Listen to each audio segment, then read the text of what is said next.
Adam, Martin, under the hard hat, can you just tell us a little bit, obviously, about, we know why we're here today, talking, about what's a really significant issue within these industries.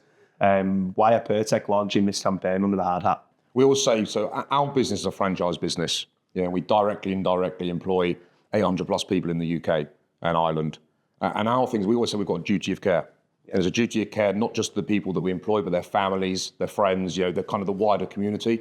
And the word I would probably use is there's a stigma, and there's still a stigma around men wanting to open up and talk to each other.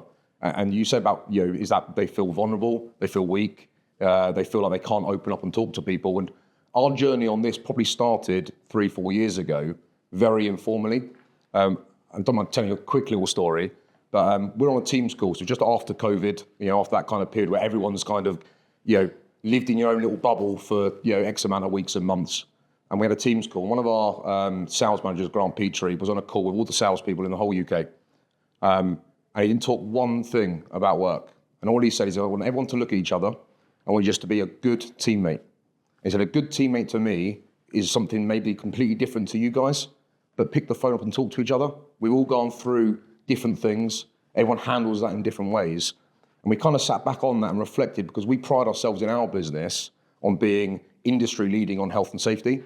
And that's often seen as just the physical aspect of doing the job. But because you can't see mental health issues or problems or concerns, they can sometimes get thrown away. So we kind of thought this was the next step for us, really, to kind of think, how do we make a difference to one person? And that's through awareness. So that's why we're here for us, really. It's to try and make a difference to our direct employees and anyone associated to them. So, Ollie, we'll come over to you now. Obviously, the angle that you come at, you served in the Special Boat Service, operational tours of Iraq, Northern Ireland. You can tell I've been on your Wikipedia this morning. But, we talk about that sort of team feeling and that, that need for togetherness, that need to sort of address each other's weaknesses and strengths. In your experience, sort of back in your career, obviously you're in a high pressure environment. How did you guys work to each other's strengths and identify when other people were struggling? What actually happened? To be honest, I think, going back into my era is probably not the best example of how we should proceed moving forward. And there's different interventions that have now changed. But there's, again, like you said, Martin, like mental health it's a stealth assassin. You know what I mean? And talking from my own experience, I joined with problems. I dragged, and a lot of people who join the military are joining. I'm not saying it's just consolidated to the military. It's people are joining with issues from the childhood, trauma and everything that they've not dealt with. So I then went into that industry or into that organisation where showing emotion was weak. Do you know what I mean? And this is the problem. This is the problem. So showing emotions are weak, and every time that you showed any kind of emotion or the thought of showing any kind of emotion was considered you were the weak link. That I've really started to appreciate these days because it's what it's given me now. But when I look back, it's the pressure to perform was beyond anything I've ever experienced. That high pressure to be expected to perform and not mess up. And also, you either do your job or die. Exactly. And do your job or someone else die. Yeah. So the pressure. The pressure on that, and that's the thing. But even when it wasn't doing the job or die, because we were doing an exercise, which you could die on, and some people did as well. But it was the fact that because you were training to a job where your mate could die, even when you were training, even when you messed up when you were training, it was almost like the same as you're messing up when you're operational. So that pressure was constant, and there was no room for error. If you did, you were made to feel like an absolute idiot amongst the group. You know what I mean? So there was that. So when did you feel comfortable to kind of put your head above the parapet and say, or kind of what we're talking about now, when did you feel comfortable to say, this isn't right, or actually people should be able to talk to each other, or was there a long time? A long time afterwards, mate. Because I look back now, I came back over the wire. There's you'll see it this afternoon when I'm doing the tour, but there's a very cool picture of me when I'm actually a contractor. After I left the military, I went over to Iraq. I was a contractor, very different. All of a sudden, I lost that tight team around me. You know what I mean? I worked in a small two-man teams because we were so expensive. But that meant that, when we did get attacked, usually massively outnumbered and everything else. And I realised then that I didn't have that. I realised how much I took for granted that supportive network around me. And it was then I was, and I've got this picture, and it's like me smiling on the bonnet of this car it looks like it's Instagram gold. You know what I mean? You're like, look at that, Instagram gold. You were terrified. Yeah. That's the story, mate. That is the story. I had these cool shades on. I look like Neo off The Matrix. Yeah. I call it Hollywood. You know what I mean? Because I'm sat there, and I said, that picture is a lie, a total lie, because I'm sat there, and I've got this sort of smirk, and behind the glasses, I am suffering big time. Do you know what I mean? But the thing was, I couldn't show that witness, couldn't show anything. I look back on my military career now and I think how weak I was for not being able to voice and be vulnerable. And I really think at the end of the day, I mean, I've got so much around this, the fact that we are not comfortable being vulnerable. I go to a lot of these self-development things and everything to these. I'm always investing in myself, always. Every year I go all over the world to go to some people that I massively respect. And I sit there and I look around and I go, where's the men? There's no men there. But women, in the comparison, women are quite comfortable opening up and being vulnerable. And for some men, they think by doing that, it's not being a man, or I'm not an alpha male, and you know what I mean, and all this. And I really feel the problem comes down to the issue that we've got this vision of what a man represents, and it's totally misguided and wrong. Yeah, well, just to throw in there for us as Andy's Man Club, obviously we operate a network of peer-to-peer talking groups nationwide, 207 at the time of filming. There'll probably be 20 odd more by the time it's released. But a very high percentage of the guys who come to our groups are referred to the groups by women in their lives. So not only, are women maybe better at bridging that conversation, in some cases they're better at also, encouraging the men in their lives to come forward and to actually, attend a group. Just circling back to something you said there, so obviously, we mentioned the life and death sort of matter of the struggles that, if you're facing struggles and displaying weakness. The thing is, I think in hard hat industries, again, if you're going through something and you're struggling and you're feeling weak and, you make a mistake, then ultimately that is life and death to you as well. In a completely different way. You're not facing immediate danger of death, but if you mess up. But that's the thing, regardless of whether you're a man or a woman working in that industry, I think that the pressures of the industry dictate that, if you do make a mistake, there'll be 20 odd people waiting to take your job at the drop of a hat, right? And I think that leads me on to my next question. And I think I'll fire back to you, Martin, for this one, which is, why do you think it's so difficult for people in those industries? Not just men as well, women as well. Why do you think it's so difficult for men and women in these industries to open up? I'm just going to touch on something that you just mentioned. Then people have accidents as well at work. I mean, I'm in my role to prevent people having accidents by putting procedures and processes in place. But what I've noticed is, just quickly, when I've conducted a thorough investigation following an incident, I keep in touch with the individual, and I've just had a discussion with an individual last week. It's amazing how much an incident as well will affect their mental health massively. So in the industry that we're in, it's a canteen industry, if you like. They're all sitting around, they've all got high vis on. I call everyone in our industry a hairy-arsed fitter. We don't have cuddle groups.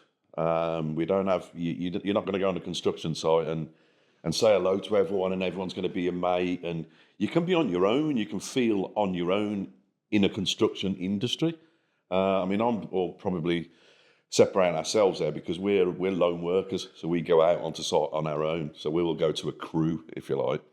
And I think the other thing is, when you do get your groups in these sort of industries, perhaps a little bit cliquey, where we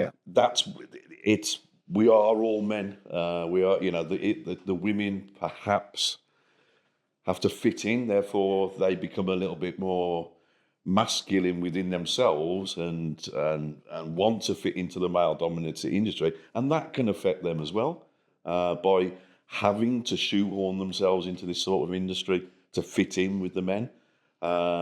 I'll tell you what, one thing though, all industry needs more women. Yeah. Because I think more women in our industry, at one stage we had 5 females working as technicians, and it brings the team together. Yeah. And a woman, I could talk to Adam, me and Adam are friends outside of work. I can talk to Adam, and I have done, and we've got a lot of friends ourselves within this business that we can talk to. We're lucky. And I don't know what it is, I think we need to get that out into all industries, that we're not all hairy arse fitters. We're not all just, go and have a beer, wake yourself up, give yourself a slap. I've got personal friends that are in this sort of industry. And I've got one, he's one of my best mates, and he refuses to cry. And when he does, he can't stop crying quick enough. Because he seems to think it's a sign of weakness, because previously he was one that would get down and kick 7 bells out of someone, and it was all... Yeah, but I tell you what, I talk about this a lot. You look back to our childhood, right? What boys told not to do? Don't cry. Don't cry. Don't do a slap around the head by a father or whatever. You know what I mean? And we learn more in the first 7 years of our life than we learn our whole life. That is the code in the blueprint for who we are as adults. You don't understand. So what you're told as a kid by your overbearing father, shut up, don't cry. Boys don't cry. And what you see, because you're on record, so it goes back to that early sort of childhood. But, and this is why men can't show emotion, can't cry. Yeah, I mean, it's a wider society issue, isn't it? Really. If you think about the types of stereotypes of a male and a female, you think about stereotypes of TV programs that people watch, things you hear and read in the paper, I still think there's a lot more society needs to do. And it's great what you guys are doing, to kind of have your 207, across the country, but it's scratching the surface, really. Yeah, agree. I think just to touch on something you said, Martin, about the male domination in this industry. If you look across all industries, every industry that's male-dominated is they're the industries that are most plagued by suicide. I personally, I don't like the phrase toxic masculinity, right? I know what it means, but I know that there's some really positive aspects to masculinity as well that are out there, brotherhood, companionship, right? I've had some of my best times in a football changing room, and it's a similar sort of environment. Usually I'm the, receiving end of a big loss because we're not very good at football, but it's there's positive aspects to masculinity and there's some really negative ones as well. But, the statistics do show that there is a massive imbalance when it comes to, those male-dominated environments. But we've been talking about what the industry can do. We've been talking about what society can do to readdress the balance, to make sure that people are suffering less. Ollie, I'll fire this one at you. How do you personally, as an individual, does an individual take more ownership and better ownership of their mental health? I think at the end of the day, we've got to understand that, going back to what you said at the start, Martin, right? This is the most important thing we've got. How much time do we put into taking care of that? Lads will go to the gym, they'll do this, they'll do that, they'll do everything but that. You go to a group of men or whatever, say, who practices any kind of mindfulness or, No one tells you not to. Yeah. Because that tells you nothing. No one. And the really good news is the fact that, as far as I'm concerned, when it comes to any illness, and also when it comes to depression, when it comes to mental health issues, it's a symptom and not a cause. So if we can get that education out that it is a symptom and not a cause, you imagine if people think it's a cause and I'm stuck with this, I'm a victim of my genes, I'm a victim of this, I'm a victim of that.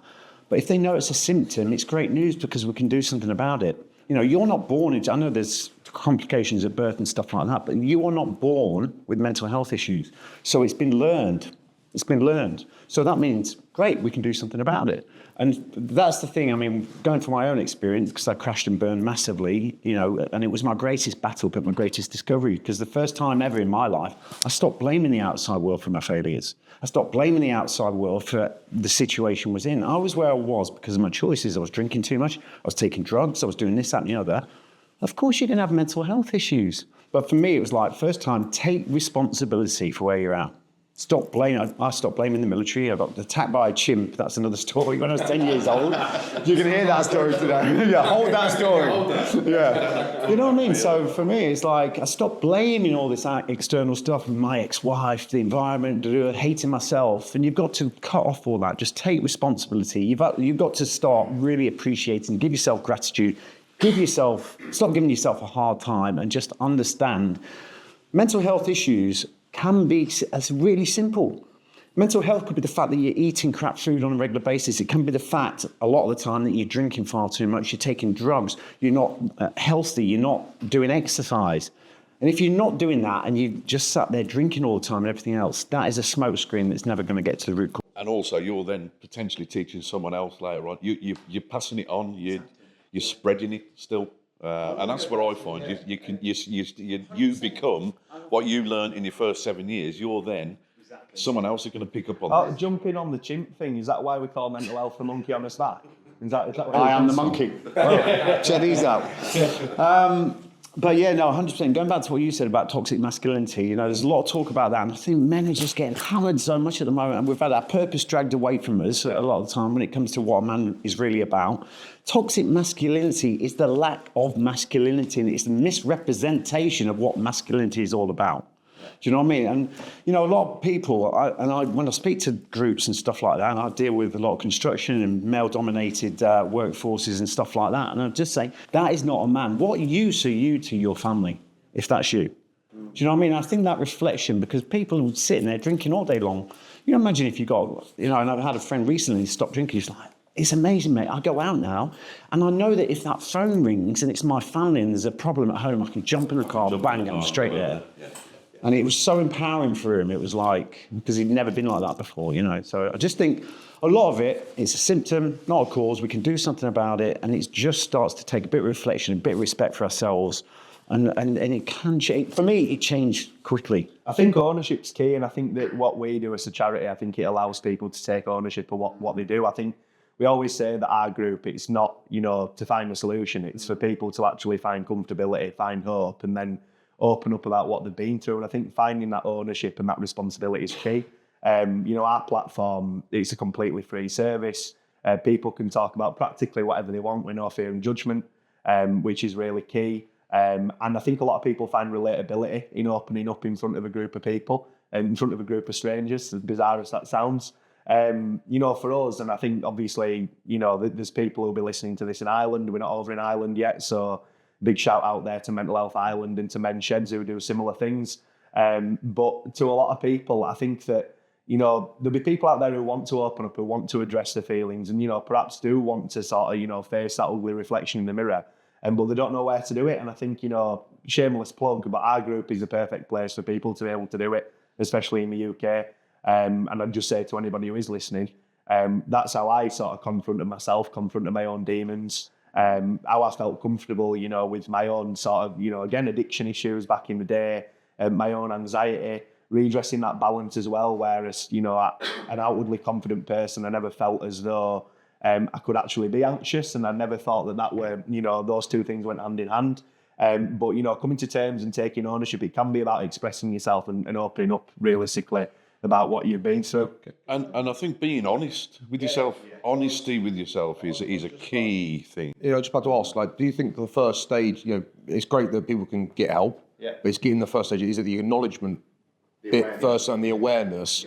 And if someone was listening to this and we affect one person, what is the first step for them to take to come to an Andy's Man's Club, or what's the first thing you'd want them or need to do? I think it's a really poor answer, but just come along, right? Because there's no pressure to talk. And for me, I'll be completely honest, I thought it was going to be a room full of weirdos when I went along. I'm a weirdo myself, so it wouldn't have been a problem, right? So, so I'd have been fine. But you know, I didn't think it'd be for me whatsoever. I didn't think it'd be something that I'd appreciate or value. But to so many people, a story we hear so often is that people go along and they don't even speak, right? They just listen. And that listening is so important, just relating to other people and realising, hang on a minute, my issues aren't completely unique to me. And I think that's a really important thing. So I'd say going along and just listening, but also looking at the amazing resources that are out there. You know, it doesn't have to be going to a support service. It doesn't have to be using one of our groups or, you know, any of the other amazing services that are out there. Sometimes for me, I've found myself like feeling best when I listen to a podcast. Like, you know, like if I listen a podcast, I'll shout it out on here. I listen to Under the Cosh quite a lot. It's a football podcast, right? And you get these professional footballers on who supposedly had everything, who've lived basically what was my dream. And it'd been my reality if I had any ability whatsoever. But these guys have come along and supposedly got everything, and they display that vulnerability, they show that emotion. And that, to me, makes me feel okay. When you've got, you know, a 6'5" centre-back, right, who's, you know, renowned for being one of the toughest footballers that's ever lived, opening up about the fact that they suffer from panic attacks, right, which is something I've suffered from. Makes me feel, and I hate this word, it makes me feel normal, right? It makes me feel more comfortable in my own skin. That's because it's a society image of men. Yeah. So you look at, so you say a 6'5" man, fit, as in physically fit, has money, has a good career, good job, probably a good-looking wife, all the stuff that you look at from a society point of view, and that's why then you look at it and think, that's what I wanted. And actually, when you look and strip back that person, a lot of it is what you said, where the smiles and the happiness on your face in loads of different environments, most of the time, is to please the audience. And we present a lot. So we do lots of conferences. I present in front of, I'm sure you do more than I, but hundreds of people sat in front of you in an auditorium. And someone once said to me once is that you go on stage, you put a smile on, you deliver your message, but 99% of the people in the audience don't want to be on stage doing what you're doing. 99% of the people in the room want you to succeed. No one sits there thinking, I want Ollie to stand up and fluff his words and not say anything. And you put this face on and you deliver what you're delivering, but actually deep down, I don't care if you speak once a week, 10 times a week, 100 times a week, you still get nervous. You still worry about how you come across. You worry about the messaging. And I think the stigma, even within people that are confident, is that you have to portray yourself in a way that you feel society want you to look. Can I also add to that as well? Not everyone's looking at you. No. So even if you and I bring this back to when we get dressed up to go out, I care what I look like. Do you think anyone else looks at me? So if I speak, if I go to a Mandy's Man Club, which I haven't done by the way, and I'm going to, some of the fear might be, well, if I go and say something there, everyone will know then, and people will be walking down the street and saying, he was at Andy's Man Club, he was told him about this and told him. No one's looking at you, so to speak, you know what I mean? You're not under the spotlight just because you've gone somewhere and spoke to someone. Doesn't mean there's an automatic spotlight on you and you've got a sign on your head or anything like that. Well, I liken it really simple is when you first start going to the gym. When you first start going to the gym, I think the first struggle is getting to go to the gym. Because most people that go to the gym aren't bodybuilder, muscly men, right? But you go into any type of gym, doesn't matter what gym it is, and you get men, and you're looking because you're self-conscious. But actually, the truth is, what you just said, no one cares. No one looks at you. No one cares if you've got big muscles, small muscles, a belly, non-belly. But it's that first struggle of acknowledgement that actually you're doing something to look after yourself and mental health, and exercise and loads of stuff.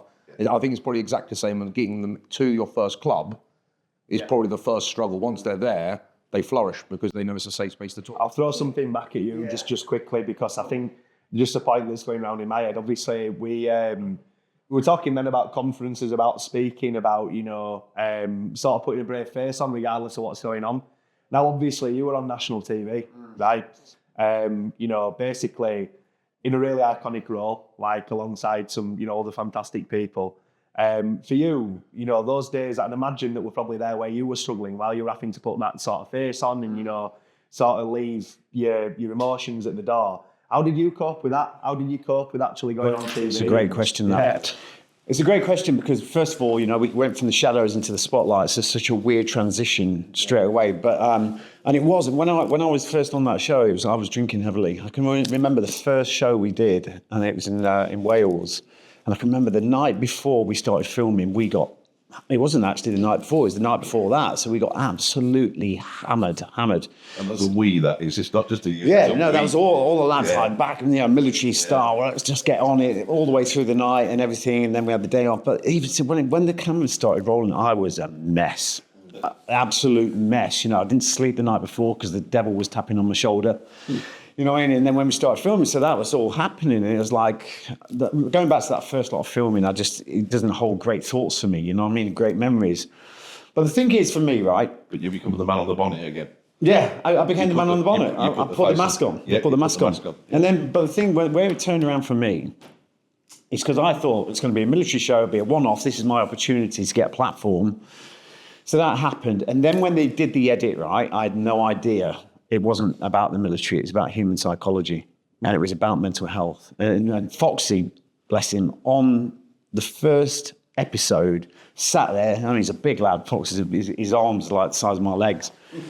And he sat there and said, admitted about him having PTSD, suffering with mental health. There was a ripple across the whole of the UK. We had a business that just started alongside the show. We were getting inundated with people just going, thank you so much, it was so powerful. Straight away, that gave me a sense of purpose. It took it away from me being the focus, and I thought, I have now got the power to really make a change.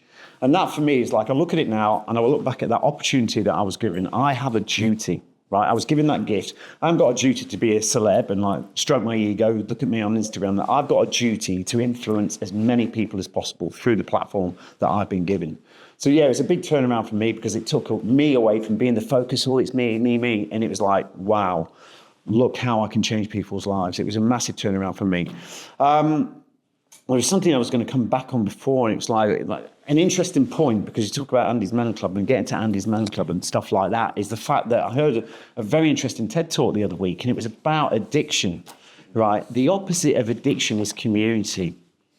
You know what I mean? And in the absence of community, we source addiction.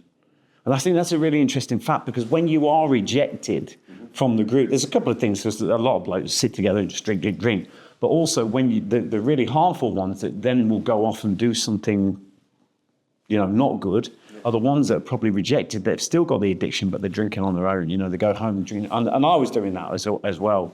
So it's a really important point to understand that community is so important. And us as a species, we thrive in community. And that's why everyone remember when we went back to COVID, when we were consolidated into our house, that sense of separation was horrendous. I was in Australia as well filming, and I actually caught COVID in quarantine. It's mental, so I ended up doing 2 weeks more. It's 4 weeks in quarantine on my own was the hardest thing I've done in my life.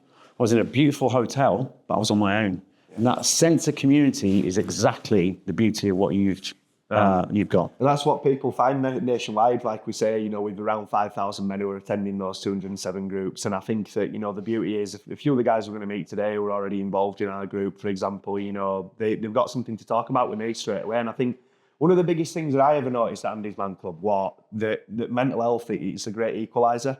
So you had people from all these amazing different walks of life, like coming forward and opening up. And I can remember one group in Huddersfield, right? There were a guy sat in his 60s, right, wearing like a Harrington jacket. And I imagined straight away, my preconception is that he was going to come into that room and he was going to open up about anger management issues, right? I thought straight away, he's angry, right?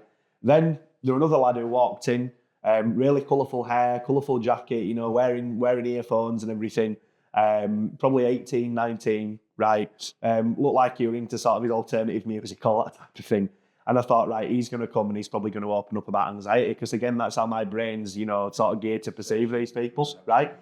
These two, they opened up about the opposite things, right? So you've got the big guy opening up about his anxiety and his crippling panic attacks.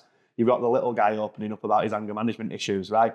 And the beauty was that those two developed a friendship. And realistically, these are two people who crossed the road to avoid each other, right? Because, they feel they wouldn't relate to each other whatsoever. But because they're brought into that environment where nothing's off the table, everything's sort of open, everybody talks, you find people finding this sense of community, like you say, and this sense of relatability with people who realistically they'd never give a second thought to. It's not about how we look either. No, it's not. You can't see the brain, so. And it's taught me to be less narrow-minded, like 100%. But going back to some of these statistics, like obviously from the study that we've done, so 94% of respondents to the Under the Hard Hat research have said that they felt stressed, anxious, depressed and lonely.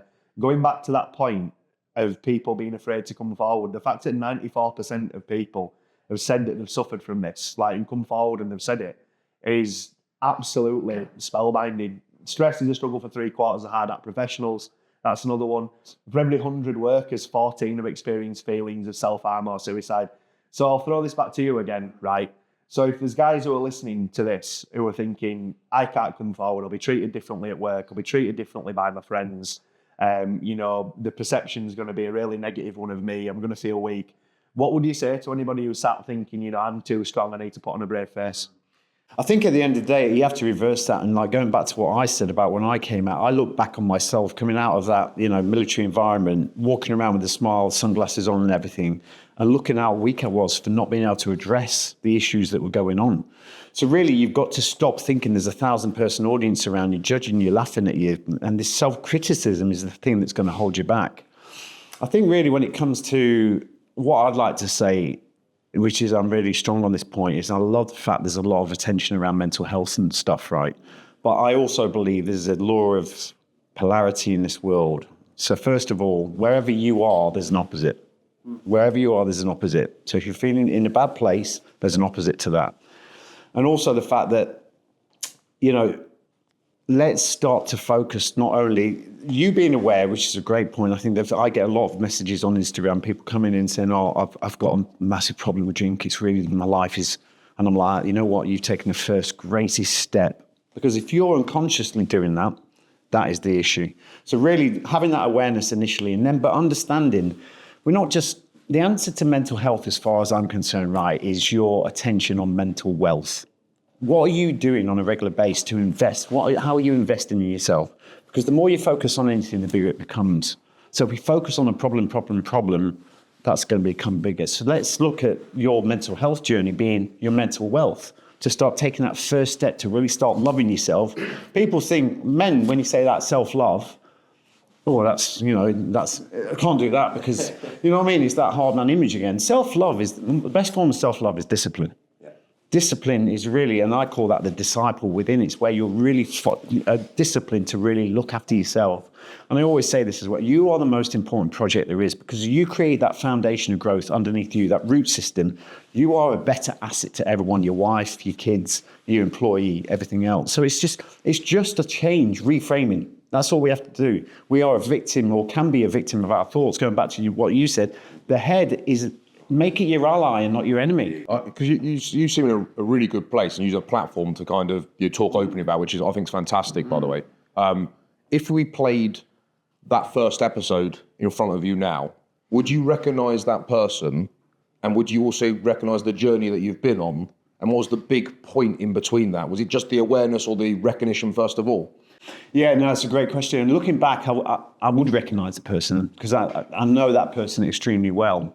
And it kind of gives me, you know, I know I'll never go back to that, but it's good for me to reflect every now and then. But, you know, and even though, like, to that point, I had come a long way because I was at the brink of suicide at my turning point. I didn't attempt suicide, I didn't try it, but the fact I was thinking it, that's enough. And like I say, the more you focus on anything, the bigger it becomes. And I started to realise that and thought, I need to change something here. So, yeah, coming back to that, I mean, but for me, the big thing for me was alcohol. So, big thing for me was alcohol. And I think there's got to be a bit of self-reflection in any man's journey or anyone's journey. There's got to be a bit of self-reflection, because just because things might be, you know, and like the show does, right, it's all about tough love. Now, tough love to me is the answer. It's the stoic kind of view about how we treat us. I treat myself with that tough love. I don't allow myself to be the victim. You know, there was an elephant in the room for me, and I wasn't looking after myself. I was drinking massively all the time, and, you know, massive binges and everything else. So it was just that self-realization. In the end, after doing the first series, the second series came around. I was in the jungle, Fox, and I thought, I can never stop drinking. It's too much of my life. Ollie without drink, you know what I mean? I thought all my mates were laughing at me at that point, Ollie not drinking. Nah, I can never not drink. And then it got to the point of filming for the next series in Ecuador. And I said to myself, right, okay, after the last one, because I felt terrible doing it, and I could see it on camera when I looked at it. The second one, I'm going to give myself the best opportunity to give the best performance I can. I'm going to just try and stop drinking. So I stopped drinking. I'm going to do 6 weeks. That includes a bit at the start. Well, that includes my deployment out to Ecuador, the filming, and then finish. Massive rap party at the end. It's always the same. Everyone gets absolutely hammered. So I said, but leading up, I'm not going to drink. I didn't drink, and all the lads were drinking and everything else, carrying on and all kinds of stuff. And then I did the filming. I felt brilliant. I felt absolutely brilliant. And then for the first time ever, as soon as the cameras stop, it's almost like a very cold sort of, right, let's get on it. Foxy came up to me and he was like, right, he wanted Ollie back. You know what I mean? He came up and he's like, Ollie, let's get on it, man. And for the first time ever, and instead of allowing that program to go like that, I took it out of that, put it into my mind and thought, just breathe. And I went, mate, I feel too good. I feel too good, I'm going to give it a break. And honestly, Foxy, I've just spoken to him just now, actually. Foxy looked at me and he was just like, what? And I walked away from that into my room. I could hear the partying going on all night. You've got to be a really strong character. We've all been nights out or whatever it be. You've got to be a really strong character when your friends have got their arms around you saying, and that's a real I mean, testament to you. But it was a battle up to that point because I've been battling for years. I knew it wasn't doing me any good. I knew it was causing this major issue. So it got to a point where I was like, for the first time ever, I'd give myself that 6-week window. You can't say to someone, right, if you cut that out, you're going to feel absolutely amazing. And they will go, yeah, okay, I'll do it. They've actually got to step in, lean in and feel what that feels like. I felt what that felt like and I went, I've been drinking since I was 14. Do you know what I mean? To have that level of clarity all of a sudden, that was like getting my kid sort of energy and all my zest for life back. It was like, what? And I thought, do I want to then disrupt that? And sorry, I'm digressing a bit here, but then like 2.5 years in, and I was like, my life had changed. And I was like, absolutely 100% changed. The books had come out and everything, and like getting emails in, changing people's lives. It was incredible. And then I went back filming again. And like between the filming and the lads were going, I can't wait. We had 2 lots of filming in Chile. And the lads were like, I was 2 days off. And I was like, I convinced myself that I was cured now. I convinced myself I can manage this now. It's all great. Can I just come in, obviously, on SAS Who Dares Wins? So a lot of public figures on there, celebrities who confronted some demons, obviously in a really public setting, and had a really, significant journey. Can I ask you, in the interest of name dropping, can I ask you if there's an individual celebrity who you're most proud of, who you think came forward, and confronted the demons in a really meaningful way? I think there's a number of them. Anyone that does that show and sticks it through, I think it's the ones that can confront their demons, and also the people that are not there to please the outside world. I think a lot of them, especially in the celebrity world, they're going on that show because they want to stand up and be the alpha male. It's an interesting process because it's just like the military, just like Special Forces selection. When you get there, I'm going to beat him, BB. You know what I mean? And we have been programmed to believe that competition is the key element throughout life. You look at everything in life, it's all about beating the other person. This collaboration piece, it comes second to that. I mean, we've gone it the wrong way around. So basically, people come on, I'm going to beat him here. And then within 2 days, I'm telling you, 1 to 2 days, they start to realise, I do want to beat him, but I've got to work with him. You know what I mean? And then they start to understand they've got to work together. And then the ones that get through are just dropping the fact that they're pleasing the audience. They're doing it for themselves. They're facing their own demons. The whole thing about Special Forces selection and that show, which it represents perfectly, is the fact that it drops the facade. It gets rid of this armor that we've put on, this person that we've created for the outside world, and it delivers the true you. That's why the emotions are raw. Everything's organic, and that's why you get a lot of emotion, a lot of tears and everything else. But really for me, Wayne Bridge was incredible. And, it's hard to say whether people would pass Special Forces selection because it's a complex process. But, he was just amazing. Then you got the likes of Victoria Pendleton, who had gone through a lot of stuff. And, it was quite nervy to see her on there because it could flip. It's a knife edge. You know what I mean? But she then prevailed as well, and all these people opened up to their vulnerability. And that was the people that didn't are the people that went home and people that couldn't get past that armour. You know what I mean? I'm going to say I really enjoyed, but it sounds a bit sick, but I really enjoyed the Wayne Bridge one. Because follow football, we talked about football earlier, you see that facade of an individual and see someone to break down, and you say break those barriers down. The programme actually, when I started watching it, is different to what you probably think it's going to be. You start watching, you think you've got all these SAS guys that are going to be celebrities for 3 or 4 episodes, and you're going to watch them kind of compete against each other.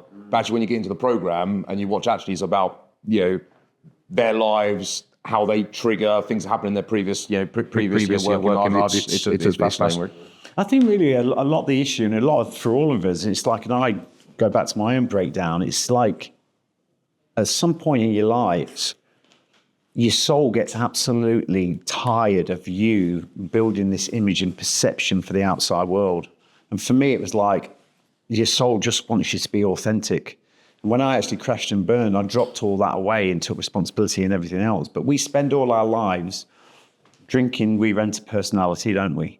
So we build, I'd certainly build this perception of someone I totally was not. I was not the person that everyone thought I was. You know what I mean? But I'd spent all my life trying to build this character. And that's, I think, the more we build a character for the outside world, we become the byproduct. And that's when, you've only got to look at, you look as the extreme example of that, like people in, megastars, like people in the media world and everything else. They've created a person for the audience. And this is, again, where, social media, one of its negatives, everyone's out there creating a person to please the audience.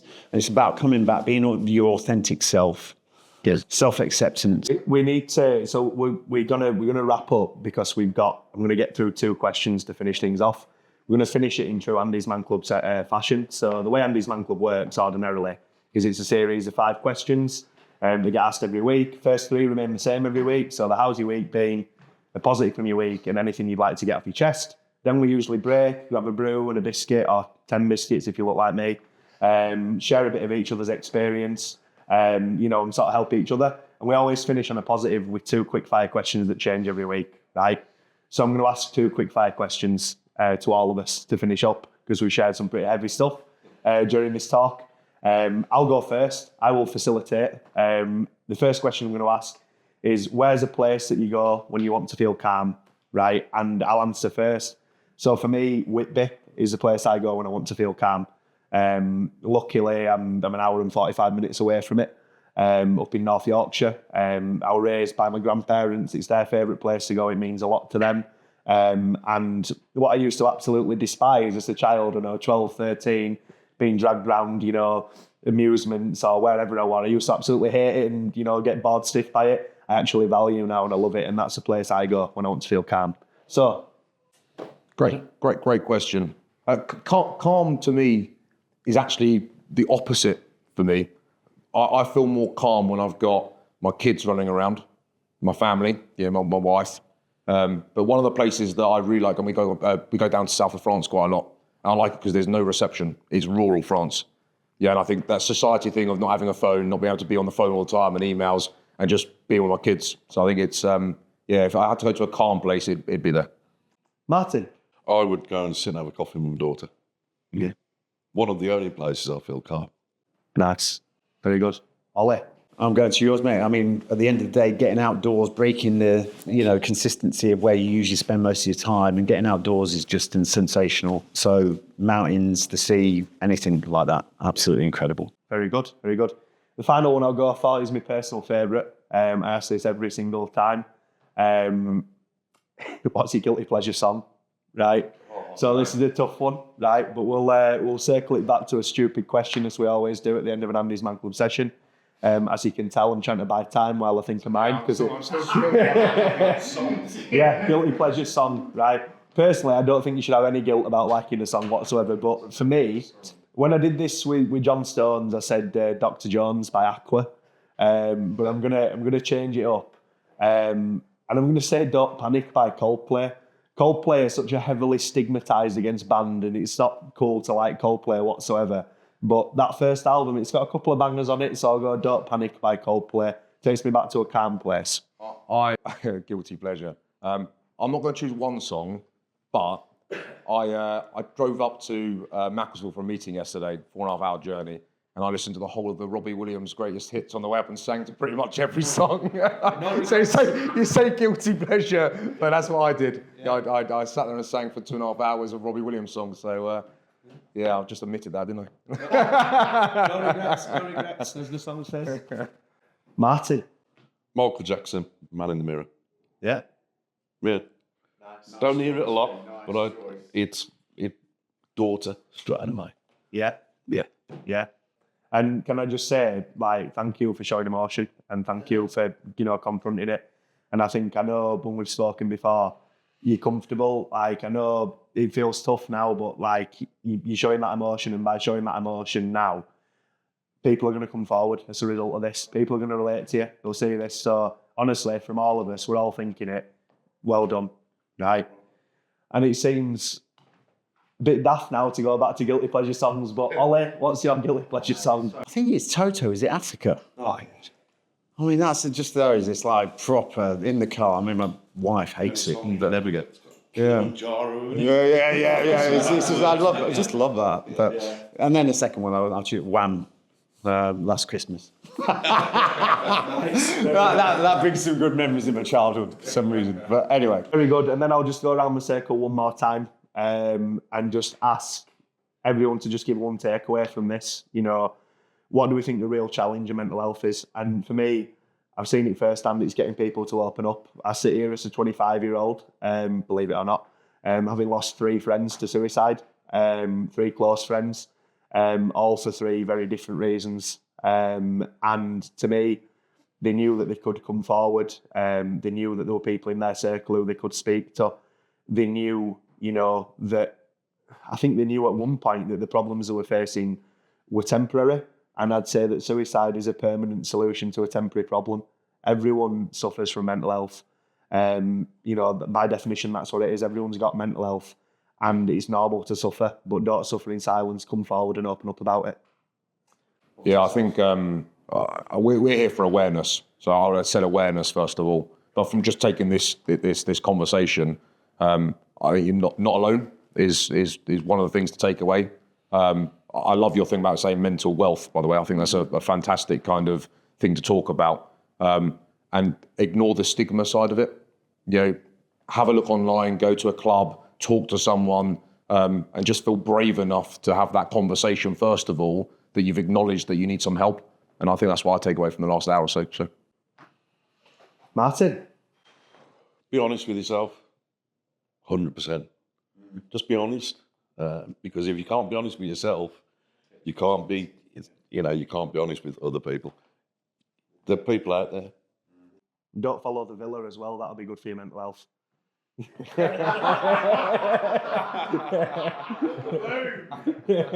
UTV up the villa. The one thing I'd like to say, right, there's a message out there at the moment, which I think is great that we're looking, you know, there's a lot of tension around mental health, which is great. But I honestly think, you know, I've got a problem with a bit of a message that is out there doing the rounds. It's okay to not be okay. Yes, I do believe in this, but I just always use this as an example, right? As a man that is hard to face his vulnerabilities, that wants to address issues, I always imagine this scenario in my head is at work, he's going to go and see someone about it, he's finally plucked up enough courage, he's walking around, he turns the corner, he sees a sign saying, it's okay to not be okay. What do you think he's going to do? He's going to turn around and walk back. It's an acceptance speech for failure. And really, at the end of the day, yes, great, it's okay to not be okay, but what are we going to do about it? You know, well said. So just to wrap up, if you want to attend Andy's Man Club and you're based in the UK, you've got to be a man over the age of 18. There is a full list of club locations on our website, www.andysmanclub.co.uk. No bookings, no charges, no referrals needed. You can come along on a Monday at 7 p.m, excluding bank holidays, and you can open up. If you're fortunate enough to be in Ireland, lovely place, there's some fantastic support out there as well. There's Mental Health Ireland, there's men's sheds. If you don't fit into that category, being a man over the age of 18, and you want to access some support as well, have a look at the Hub of Hope. It's a fantastic website full of resources that are really specific to certain issues, and it's got nationwide coverage, so have a look at that as well. If you're a little bit further away from those face-to-face Andy's Man Club locations, you can head to our online sessions. They're the only part of Andy's Man Club which requires registration, but it's a quick email to info@andysmanclub.co.uk. But over to you. Discuss Breakpoint. Tell us a little bit about Breakpoint as well. Yeah, Breakpoint it was my dream. I didn't set out to be a celebrity. However, it's helped me with the platform. So the Breakpoint is all about embracing short-term discomfort for long-term gain. So I've created a platform now, an app which really taps into that mental health piece, but really focused on mental wealth, invested in himself. Yeah, fantastic. Well, I think it's been a really powerful discussion. I'd like to thank Martin and Adam and Ollie for opening up. It's been really powerful. It's a day that I'll remember for a very long time. And hopefully we can sit down in a couple of years or maybe even less than that and look at the positive impacts we made today. Yeah. Thank you. Cheers, boys. Very good. Yeah. Cheers.